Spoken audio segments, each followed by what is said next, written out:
Here's how you can make a classic banana bread recipe with chocolate chips. Start by mashing 4 ripe bananas until completely smooth. The riper, the better. Set that aside, and in a separate bowl, combine all-purpose and whole wheat flour with salt, baking powder, and baking soda. Feel free to use only all-purpose flour if that's what you have. Adding the whole wheat just sneaks in a few extra nutrients. In a separate bowl, cream together softened butter with brown sugar using a whisk or an electric mixer. Next, add 2 room temperature eggs one at a time and mixing in between until smooth. After that, pour in the mashed bananas and stir until well combined.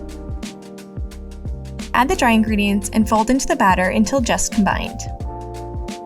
Now for the chocolate. We added a combination of chocolate chips and finely chopped dark chocolate, but if all you have is chocolate chips, just use that.